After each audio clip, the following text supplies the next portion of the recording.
Hi friends, എൻ്റെ ഒരു വേണു. ഞാൻ യൂണിക് മാറ്റ്സിൽ നിന്നാണ്. ഇന്ന് നമ്മൾ ഡിസ്കസ് ചെയ്യുന്ന ഔട്ട്ഡോർ മാറ്റും ഇൻഡോർ മാറ്റും നമ്മൾ പർച്ചേസ് ചെയ്യുമ്പോൾ ശ്രദ്ധിക്കേണ്ട കാര്യങ്ങളെ കുറിച്ചാണ് ഇന്ന് പറയുന്നത്.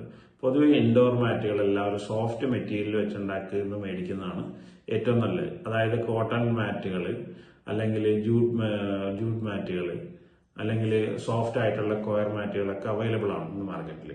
അപ്പോൾ അത് വെച്ച് മേടിക്കാനാണ് ഏറ്റവും നല്ലത്.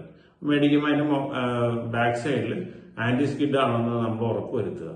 നമ്മുടെ വീടിന്റെ അകത്തുള്ള ഇന്റീരിയർ ഡിസൈനും അല്ലെ അതിന്റെ വാളിന്റെ പാറ്റേണുമായിട്ടൊക്കെ മാച്ച് ചെയ്യുന്ന ടൈപ്പ് ഒരുപാട് മാറ്റുകൾ ഇന്ന് മാർക്കറ്റിൽ അവൈലബിൾ ആണ്.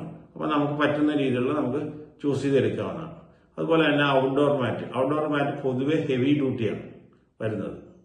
അതായത് നമ്മുടെ വെതർ പ്രൂഫാണത്. റെയിനും സണ്ണും ഒക്കെ അറസ്റ്റ് ചെയ്യാൻ പറ്റുന്ന രീതിയിലുള്ള മാറ്റുകൾ വരുന്നുണ്ട് ധാരാളം.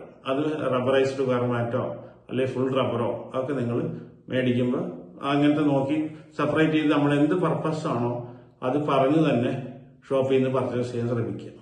ഇല്ലെങ്കിൽ നമ്മൾ ആ ഇൻഡോർ മാറ്റ് കൊണ്ടുപോയി ഔട്ട്സൈഡിൽ ഇട്ടാൽ നമ്മൾ ഉദ്ദേശിക്കുന്ന പർപ്പസ് സാധാരണ രീതിയിൽ ഔട്ട്ഡോർ മാറ്റുകളെല്ലാം അവിടെ ഫസ്റ്റ് ലൈൻ ക്ലീനിങ് ആയിട്ടാണ് നമ്മൾ എടുക്കേണ്ടത്.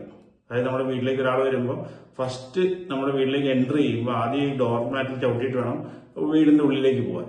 അപ്പോൾ അതുപോലത്തെ ഹെവി ഡ്യൂട്ടിയാണ് സാധാരണ എടുക്കുന്നത്.